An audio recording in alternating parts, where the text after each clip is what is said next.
Assalamualaikum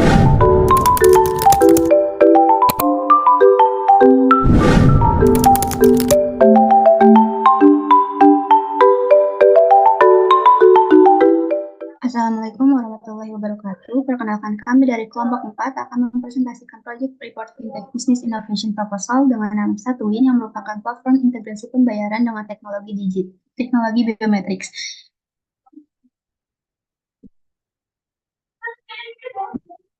Tim kami beranggotakan 4 orang, saya Sofi Indasari. Saya Anissa Zikria. Saya Francisca.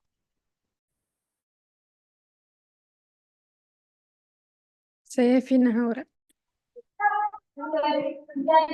Masuk ke bagian pertama, eksekutif summary. Satu, solusi pembayaran digital. Misi kami adalah merampingkan pembayaran global dengan teknologi inovatif yang memaksimalkan kenyamanan pengguna. Inisiatif terbaru yang kami adalah fitur transfer antar pengguna fintech dengan kode unik imaterial yang didukung teknologi biometrik. Tujuan proposal ini adalah untuk memperkenalkan dan mengimplementasikan fitur baru tersebut guna memperkuat posisi Satuin di industri pembayaran digital. Signifikansi inisiatif yang kami lakukan dapat memberikan kenyamanan dan keamanan tambahan kepada pengguna, menjadikan Satuin lebih menarik dibandingkan kompetitor, menambah nilai bagi pengguna, serta memperkuat kepercayaan terhadap keamanan dan kecepatan layanan.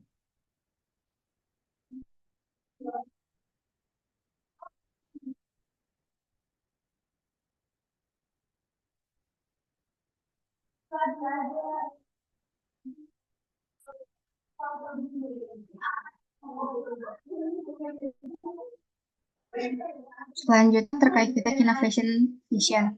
Visi kami adalah menjadi platform pembayaran terbaik di Indonesia serta menciptakan masa depan di mana setiap orang dapat melakukan transaksi keuangan dengan mudah, aman, dan tanpa hambatan, terlepas dari latar belakang atau lokasi mereka. Satuin akan memanfaatkan kekuatan teknologi fintech untuk menghadirkan berbagai solusi inovatif yang meningkatkan pengalaman pengguna dan mendorong inklusi keuangan yang lebih luas. Dengan demikian, hasil yang diharapkan yaitu meningkatkan pengalaman pengguna, memperkuat posisi pasar, meningkatkan keamanan, mempercepat pertumbuhan, dan mendukung inklusi keuangan.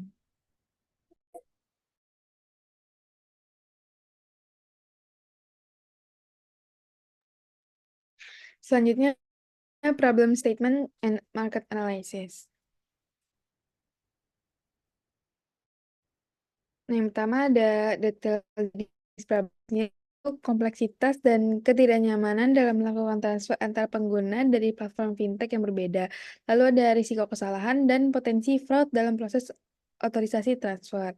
Nah, untuk impact-nya yaitu pengguna dapat beralih ke kompetitor yang menawarkan solusi yang lebih mudah dan terpercaya, lalu juga dapat mengurangi basis pelanggan Satuin dan menghambat pertumbuhan bisnis, dan reputasi Satuin sebagai layanan pembayaran digital yang andal dapat tercoreng.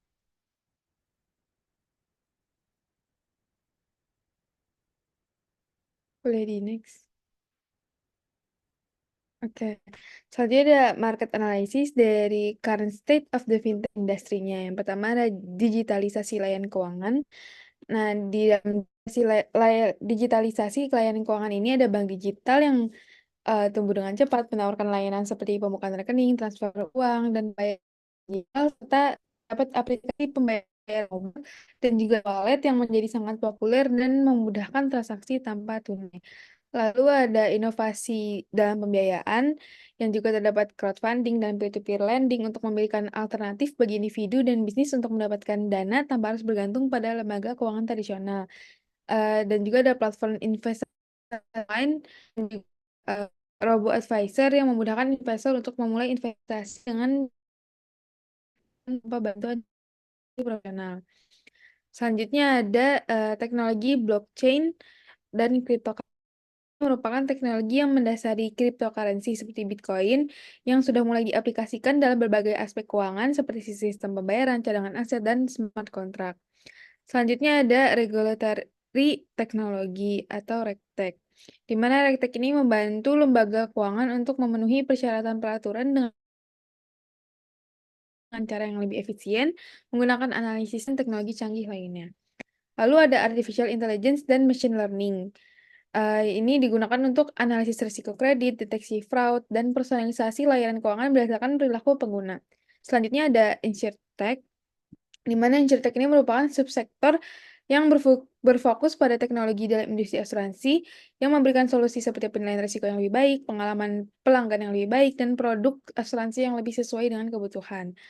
Selanjutnya ada open banking, di mana open banking ini mempromosikan kolaborasi antara bank dan pihak ketiga dengan membagikan data keuangan secara aman melalui API atau Application Programming Interface yang membuka peluang untuk inovasi layanan keuangan. Selanjutnya ada kesadaran teknologi, di mana kesadaran masyarakat tentang fintech ini terus meningkat dan adopsi produk fintech semakin meluas di kalangan masyarakat dengan berbagai latar belakang ekonomi. Lalu ada globalisasi, di mana fintech ini tidak hanya berkembang di pasar domestik, tetapi juga mulai melintasi batas-batas negara, menciptakan ekosistem fintech global. Yang terakhir ada tantangan dan regulasi. Nah, industri fintech ini dihadapi dengan tantangan seperti keamanan data, privacy, dan perlindungan konsumen. Dan juga otoritas regulasi di berbagai negara sudah mulai menetapkan aturan yang lebih ketat untuk menjaga stabilitas sistem keuangan. Boleh di next.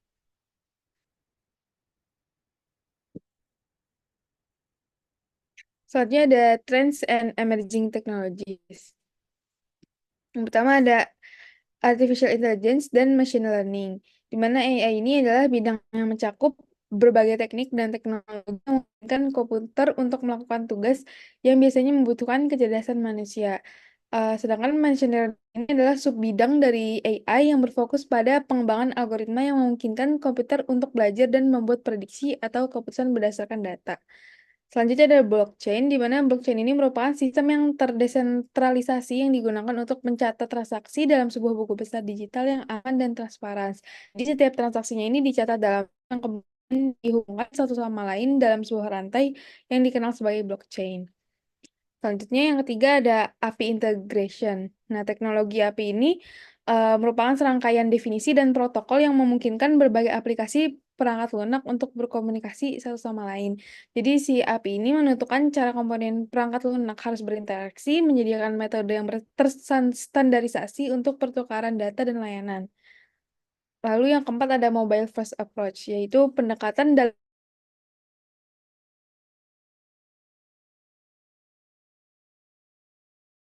desktop. Nah, yang terakhir ada biometrics, di mana biometrics ini mengacu pada penggunaan karakteristik fisik atau perilaku unik seseorang untuk mengidentifikasi atau mengautentikasi identitas mereka. Ini seperti sidik jari, pengenalan wajah, iris mata, suara, dan pola perilaku seperti seseorang berjalan atau mengetik. Boleh di next.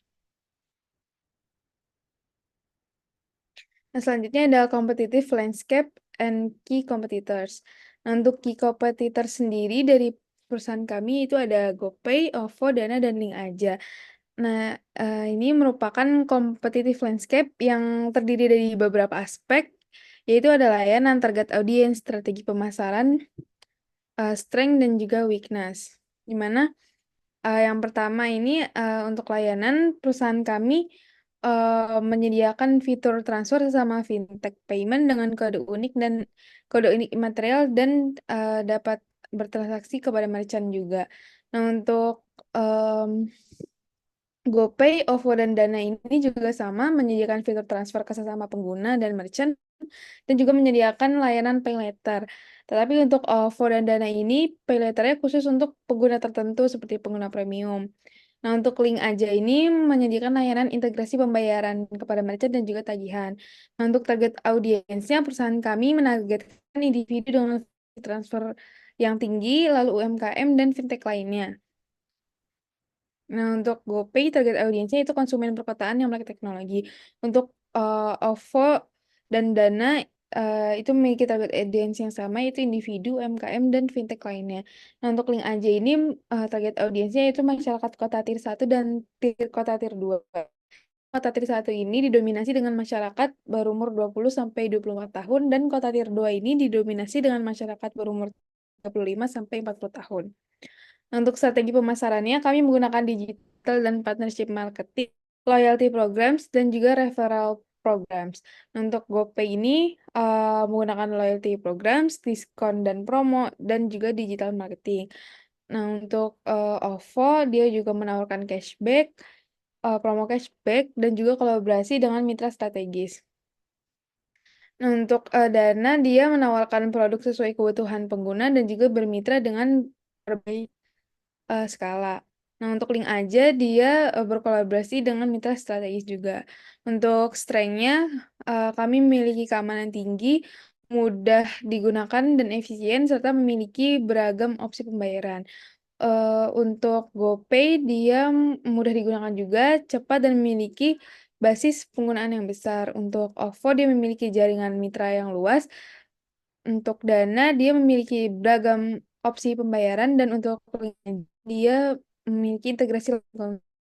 Untuk kelemahannya, kami merupakan perusahaan pendatang baru yang mana, masih memiliki basis pengguna yang lebih kecil dari competitors. Nah, untuk GoPay weakness-nya, untuk, GoPay, OVO, Dana, dan Link Aja, ini, untuk melakukan top up saldo masih dikenakan biaya admin. Boleh di-next.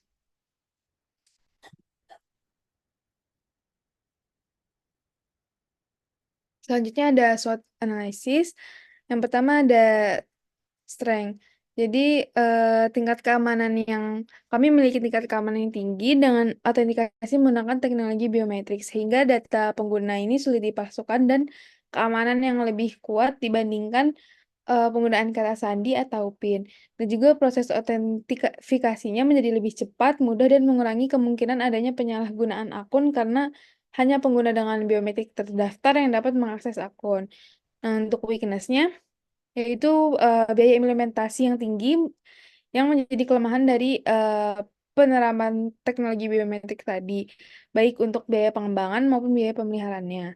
Untuk opportunities-nya, yaitu penerapan teknologi digital memiliki potensi pertumbuhan pasar yang baik, serta memiliki potensi untuk berkolaborasi dengan sektor lain seperti e-commerce, perbankan, layanan publik, dan lain-lainnya. Untuk threats-nya, yaitu persaingan pasar yang ketat dan resistensi dari pengguna yang enggan menggunakan teknologi baru. Mungkin karena kekhawatiran privasi atau dari kenyamanannya.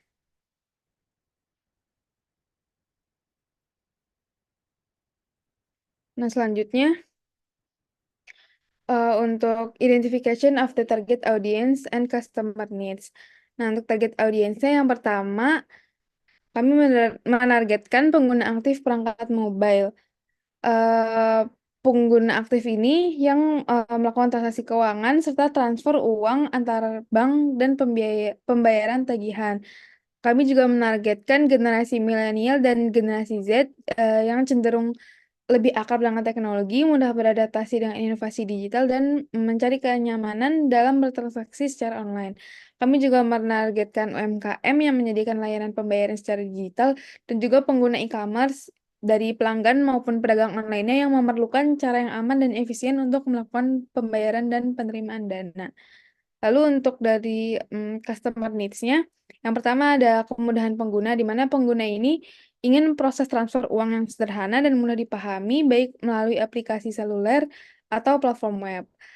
Yang kedua ada keamanan, di mana kebutuhan akan jaminan keamanan yang tinggi dalam melindungi informasi dan dana pelanggan dari ancaman kejahatan cyber. Nah, yang ketiga ada biaya yang kompetitif. Jadi pelanggan ini mencari opsi dengan biaya transfer yang lebih rendah atau bahkan tanpa biaya tambahan.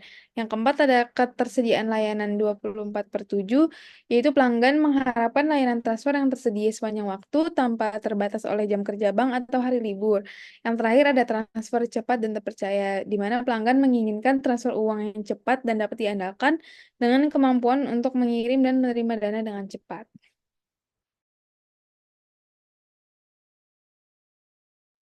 Berikutnya masuk ke bagian Propose Fintech Solution and Strategies. Satuin menggunakan inovasi teknologi terkini seperti biometrik yang digunakan untuk meningkatkan keamanan dan kenyamanan dalam proses pembayaran, artificial intelligence atau AI, dan juga machine learning yang digunakan untuk menganalisis pola transaksi dan aktivitas mencurigakan secara real time. Blockchain digunakan untuk memastikan bahwa setiap transaksi telah dicatat dengan benar dan dapat diverifikasi oleh seluruh pihak terlibat. API integration untuk memastikan satu terhubung dengan berbagai layanan lainnya, dan mobile payment first approach yang memprioritaskan pengalaman pembayaran melalui perangkat mobile. Teknologi tersebut dapat memecahkan masalah yang ada di fintech seperti masalah keamanan transaksi, meningkatkan pengalaman pengguna, efisiensi operasional, dan adanya fragmentasi layanan, di mana pengimplementasian inovasi teknologi terbaru ini tentunya mampu mengambil peluang pasar yang ada, di mana peluang yang dimanfaatkan ialah pengadopsian mobile payment, inovasi keamanan, ekspansi pasar, dan juga penggunaan teknologi terdepan. Nah, sebenarnya siapa sih partner kami? Satuin memiliki beberapa partner dan juga stakeholder potensial seperti lembaga keuangan perbankan dan non-perbankan, penyedia layanan pembayaran elektronik, perusahaan teknologi biometrik, perusahaan integrator sistem, Bank Indonesia, otoritas jasa keuangan, perusahaan fintech lainnya, individu, serta usaha mikro, kecil, dan menengah atau UMKM, di mana kolaborasi dengan berbagai pihak dapat menjadi strategi yang efektif untuk platform pembayaran terintegrasi menggunakan biometrik di Indonesia seperti Satuin, di mana Satuin akan berkolaborasi dengan lembaga keuangan untuk menawarkan Satuin dengan mobile banking bank untuk mengakses segmen pasar di lembaga keuangan. Satuin akan berintegrasi dengan API penyedia layanan pembayaran elektronik untuk memproses berbagai jenis transaksi pembayaran sehingga meningkatkan skalabilitas Satuin untuk mendukung volume transaksi yang tinggi. Satuin bekerja sama dengan penyedia solusi biometrik untuk mengadakan program edukasi dan sosialisasi tentang keamanan dan manfaat autentikasi biometrik kepada pengguna untuk memberikan edukasi dan juga pengalaman pengguna yang lebih nyaman dan mudah. Satuin akan bekerja sama dengan lembaga pemerintahan terkait seperti Bank Indonesia dan Otoritas Jasa Keuangan untuk mendapatkan izin serta pengawasan sebagai bukti bahwa Satuin telah memenuhi regulasi yang ditetapkan pemerintah dan akan mematuhinya. Hal tersebut dapat meningkatkan kepercayaan pengguna terhadap Satuin. Jika Satuin berhasil meningkatkan kepercayaan pengguna, Satuin dapat membangun komunitas pengguna yang kuat untuk memperkuat brand awareness dan juga meningkatkan reputasi Satuin. Boleh dilanjut? Nah, untuk timeline-nya sendiri, Satuin akan mengadaptasi dan mengintegrasikan inovasi teknologi yang hendak digunakan dengan pengembangan rencana sebagai berikut. Di stage pertama, kami akan memahami landscape fintech Indonesia dengan memahami tingkat adopsi fintech saat ini, melihat tantangan dan peluang, dan juga memahami regulasi fintech yang ada. Di stage kedua, kami akan menyesuaikan platform untuk kebutuhan pasar Indonesia dengan menawarkan layanan yang sesuai, mendukung penggunaan bahasa Indonesia, dan juga menjalin kemitraan dengan lembaga keuangan lokal. Di stage ketiga, kami akan memastikan keamanan dan privasi data konsumen dengan menerapkan kontrol keamanan yang kuat, mematuhi peraturan privasi data, dan juga meningkatkan kesadaran tentang keamanan dan privasi data.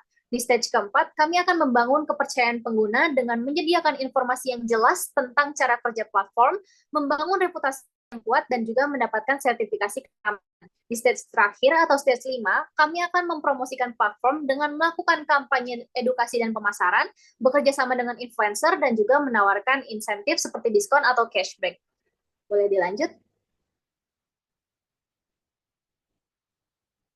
Nah, untuk project milestone atau yang akan dicapai di stage pertama ini, kami akan memenuhi regulasi fintech yang diterapkan di Indonesia. Di stage kedua, kami akan menjalin kemitraan dengan lembaga keuangan. Di stage ketiga, kami akan memiliki database dengan tingkat privasi tinggi, didukung dengan internal control yang baik. Dan di stage keempat, kami akan mendapatkan persetujuan dan kami akan diawasi secara langsung oleh otoritas jasa keuangan.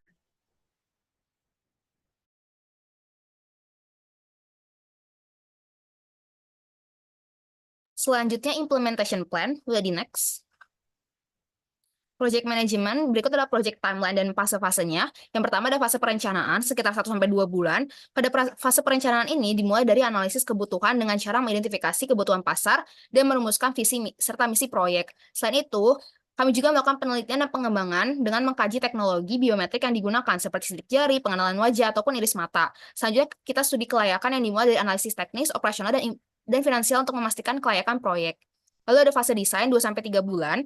Proyek ini berkaitan dengan pembuatan platform yang berarti perlu adanya perancangan desain sistem dengan membuat arsitektur sistem, termasuk back-end, front-end, dan integrasi biometrik. Lalu juga ada perancangan desain UI dan UX untuk menghasilkan antarmuka pengguna yang intuitif dan mudah digunakan. Lalu juga kita membuat desain prototyping dengan membuat prototipe awal untuk mendapatkan masukan dari stakeholder. Lalu ada fase pengembangan 4-6 bulan. Setelah desain back-end dan front-end-nya itu pada fase sebelumnya, diperlukan pengembangan dalam hal-hal tersebut, misalkan membuat server, database, dan logika aplikasi. Lalu pada pengembangan front-end dimulai dengan membangun antarmuka pengguna untuk aplikasi mobile. Lalu ada fase pengujian 2-3 bulan, ini terdiri dari 3 pengujian, yang mana pengujian pertama itu adalah pengujian unit dan integrasi untuk memastikan komponen bekerja dengan baik secara individu dan bersama-sama. Lalu pengujian kedua ialah pengujian pengguna dengan melakukan uji coba pada sekelompok pengguna untuk mendapat masukan dan mengidentifikasi bug. Dan pengujian terakhir itu adalah pengujian skala untuk memastikan sistem dan dapat menangani volume transaksi yang besar. Lalu fase kelima, fase peluncuran, 1-2 bulan, yang mana ini persiapan itu menyelesaikan dokumen dan lisensi yang diperlukan, serta menyiapkan infrastruktur peluncuran. Selanjutnya kita juga meluncurkan versi beta untuk pengguna terbatas dan mendapatkan masukan akhir. Setelah itu, kami lakukan peluncuran secara penuh terhadap aplikasi secara resmi ke publik. Lalu fase pemeliharaan dan pengembangan lanjutan itu secara berjalan, kita memastikan sistem itu dapat berjalan dengan baik, memperbaiki bug, dan memastikan keamanan. Boleh di next. Selanjutnya ada roles and responsibilities dari project manager sendiri, itu dia bertanggung jawab untuk memimpin dan mengelola proyek secara keseluruhan. Lalu di product owner itu mendefinisikan visi produk dan pengelola backlog produk. Lalu ada back-end developer itu mengembangkan dan memelihara server, database, dan API. Lalu ada front-end developer itu mengembangkan antarmuka pengguna untuk aplikasi web dan mobile. Lalu ada biometric integration specialist itu meneliti dan mengimplementasikan teknologi biometrik yang dipilih, misalkan sidik jari atau pengenalan wajah. Boleh di next.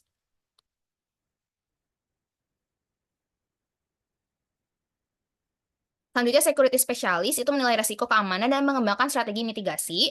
Lalu, business analyst mengumpulkan dan menganalisis kebutuhan bisnis dan pengguna. UI atau UX designer itu merancang antarmuka pengguna yang intuitif dan menarik.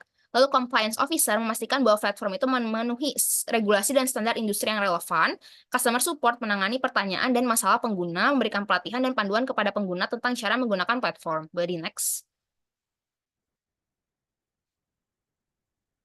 Selanjutnya, resource allocation, budget, dan financial plan. Ini adalah proyeksi yang kami lakukan pada financial projection mulai dari tahun ke-0 sampai tahun ke-3 dengan payback period sekitar 2,25 tahun dengan net present value sekitar 17 miliar sekian. Dengan asumsi inflation rate-nya itu 2,84%, discount rate-nya 10%, dan risk contingency 5%. Boleh di next. Berikut adalah proyeksi laba rugi dari 1in dan cash flow-nya. Jadi cash flow dan net cash flow itu perusahaan itu negatif pada tahun ke-0 dan tahun ke-1 yang mengindikasikan bahwa kami membutuhkan investasi dari berbagai pihak. Pendanaan yang cocok untuk membiayai operasional 1in di tahap-tahap awal terbagi menjadi 3, yaitu dengan bootstrapping, seed funding, dan venture capital. Boleh di next. Human Resource and Skills itu adalah tim manajemen yang terdiri dari project manager dan product owner, tim pengembangan teknologi back-end developer, front-end developer, biometric integration specialist, UI UX designer, business analyst, tim keamanan terdiri dari security specialist, tim legal dan kepatuhan terdiri dari compliance officer, dan tim dukungan pelanggan terdiri dari customer support. Boleh di next. Selanjutnya ada risk management, identification of potential risk, dan mitigation strategies. Untuk risiko teknologi sendiri, ada integrasi biometrik yang gagal, mungkin tidak berfungsi sebagaimana mestinya atau tidak dapat diintegrasikan dengan baik. Maka mitigasinya kami lakukan uji coba secara ekstensif sebelum peluncuran, dan pilih pengembang biometrik yang terpercaya dan rekam jejak yang baik. Lalu keamanan data biometrik itu adalah hal yang sensitif, maka risiko kebocoran data itu dapat merusak reputasi dan menimbulkan masalah hukum, dapat dimitigasi dengan mengimplementasikan enkripsi data yang kuat, audit keamanan berkala, dan patuh terhadap standar keamanan. Lalu kegagalan sistem dapat mengalami downtime dan kegagalan teknis lainnya yang dapat mengganggu layanan.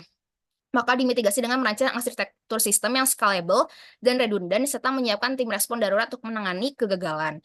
Lalu risiko regulasi, ada kepatuhan regulasi, mungkin menghadapi perubahan regulasi yang mempengaruhi operasi bisnis, maka mitigasinya dapat mematuhi regulasi sejak awal dan melakukan pemantauan regulasi secara terus-menerus.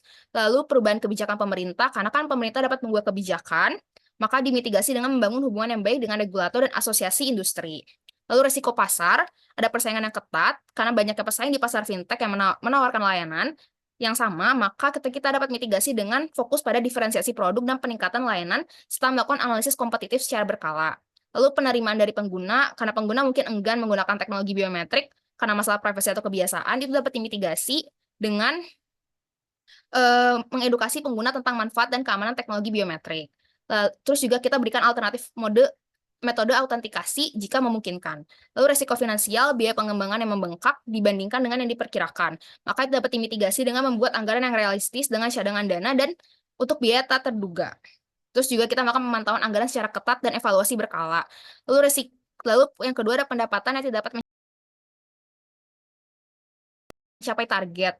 Itu tuh kita dapat mitigasi dengan diversifikasi modal pendapatan, kerjasama dengan pihak ketiga, dan melakukan analisis pasar secara berkala. Lalu risiko operasional karena adanya kesalahan manusia atau kesalahan tim, kita dapat memberikan pelatihan yang memadai. Lalu kesulitan rekrutmen dan retensi, itu tuh kita harus mempertahankan talenta yang berkualitas, maka kita dapat menciptakan lingkungan kerja yang menarik, serta bangun budaya perusahaan yang kuat dan positif. Lalu kesalahan strategi bisnis, karena strategi bisnis yang salah dapat membuat kegagalan, maka kita dapat melakukan analisis SWOT secara berkala dan melibatkan tim manajemen dan dewan penasihat dalam pengambilan keputusan strategis. Boleh di next.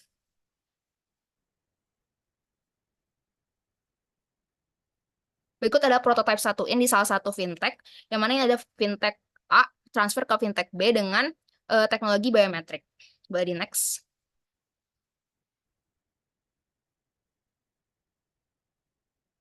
Bagian conclusions and recommendations.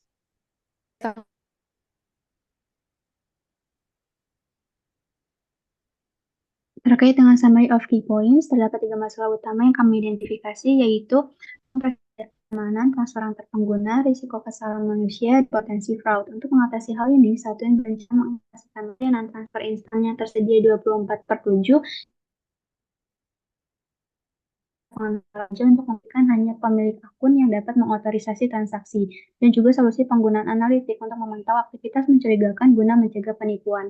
Hal yang diharapkan dari inovasi fintech ini, pertama, meningkatkan pengalaman pengguna, mengurangi risiko kesalahan manusia, dan memastikan otorisasi yang aman. Kedua, menawarkan produk yang terdiferensiasi dengan fitur unik, meningkatkan basis pengguna dan loyalitas yang mengarah pada pendapatan dan pangsa pasar yang lebih tinggi. Ketiga, mengurangi risiko penipuan dan transaksi tidak sah, serta perlindungan data yang terhadap persyaratan peraturan kawan pelanggan serta loyalitas dan keterlibatan pelanggan. Keenam, memperluas kemitraan dan kolaborasi. Ketujuh, membantu mendorong inklusi keuangan.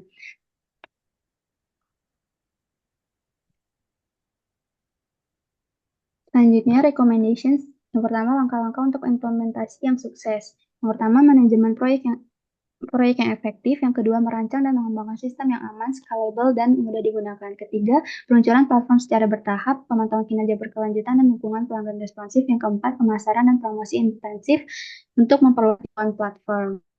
Selanjutnya ada manfaat jangka panjang. Lanjutan, yang kedua, bangun dan berkolaborasi dengan organisasi akademis. Yang ketiga, regulasi dan menerapkan langkah-langkah keamanan keuangan serta keamanan yang relevan. Terakhir, fokus pada pengalaman pengguna yang positif dan memuaskan. Sekian presentasi dari kami. Wassalamualaikum warahmatullahi wabarakatuh.